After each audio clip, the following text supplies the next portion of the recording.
Look at them. They're not. Their feet aren't even in synchronicity for the military parade. It's podunk ass bull. I've been watching it. Compared to like the military parades they have in Russia, China, with the soldiers marching all in lockstep in perfect order. Everybody's blinking at the same time. All the foots and hands are all in synchronicity. And all the weapons and missiles going down the avenues and stuff.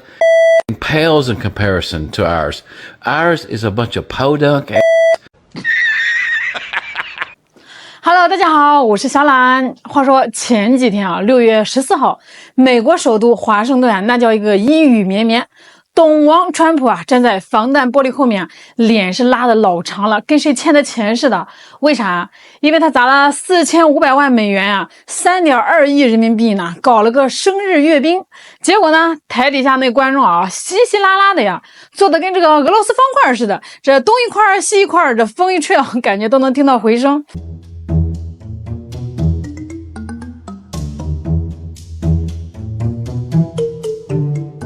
This wasn't just a bad birthday. It was a historic momentum shift.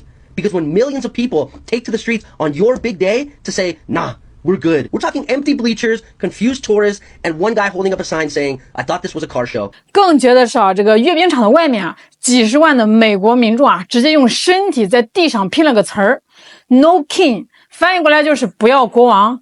哎呦喂，这哪是打脸呀？这直接把这个董王的脸按在这个泥里面摩擦呀！所以今天啊，咱们就来扒一扒啊，这史上最尬的阅兵啊，它到底有多尬？它又照出了美国哪些让人哭笑不得的现实？咱来慢慢唠啊。这个阅兵啊，官方说的可好听了啊，是什么展现美国陆军250年的辉煌历程？我一听，心想这得是啥场面啊？什么坦克、飞机乌泱乌泱的呀，得劲儿啊！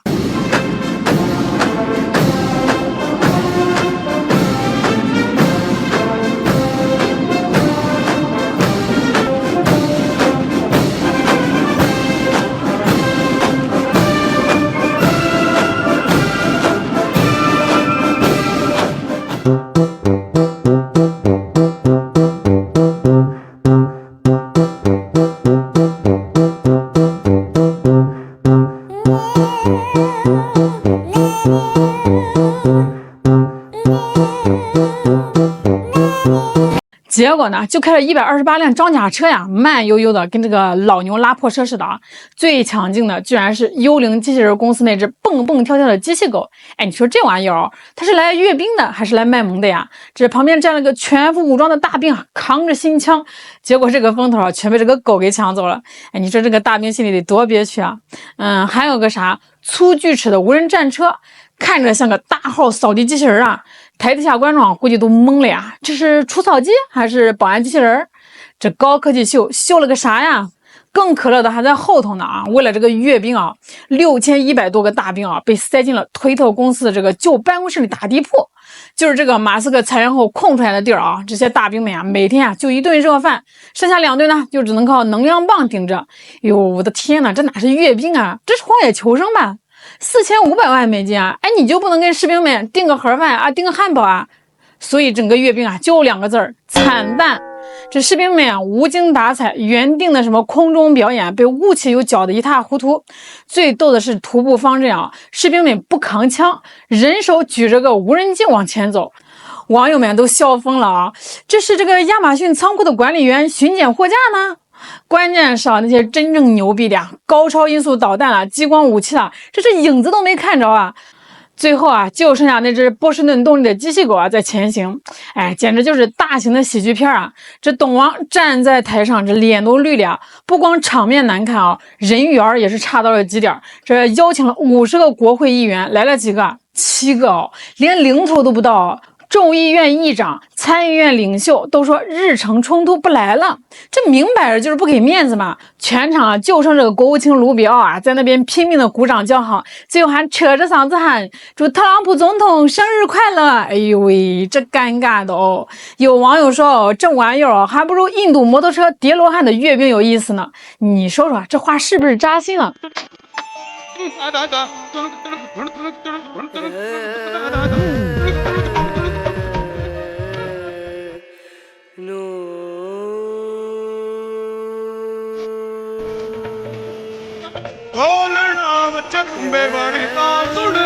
好了，笑也笑完了啊，这吐槽也吐槽完了，咱得说点正经的啊。这个阅兵啊，它不仅仅是闹剧，它扒下了一块遮羞布，把这个美国现在面临的2大困境啊，血淋淋的暴露在了全世界面前。那听着是挺吓人吧？这个美国军队啊，它可是全世界最强的军事力量，这怎么就外强中干了呢？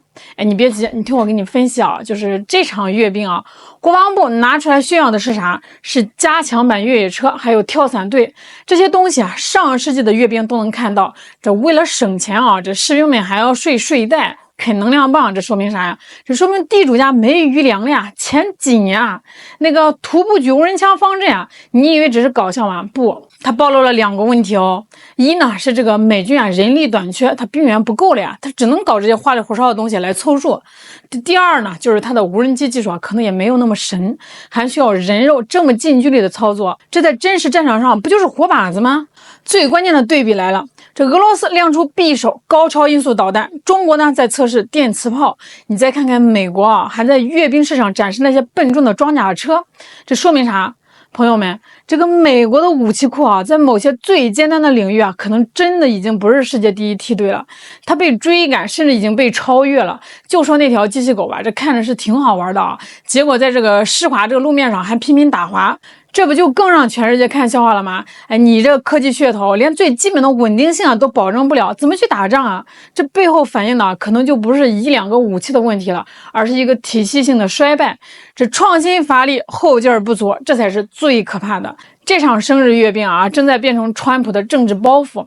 他竞选的时候喊让美国再次伟大，结果呢，他一挥手啊，就烧掉了4500万美元，给自己办了个生日派对。这钱哪里来啊？肯定是纳税人的钱啊！美国老百姓看到的不是强大的美军，而是一个把这个军费当成个人的庆典礼炮肆意挥霍的总统。哎，你说这个老百姓能没意见吗？而且啊，这个川普早就习惯把这个军队当成自己的万能道具。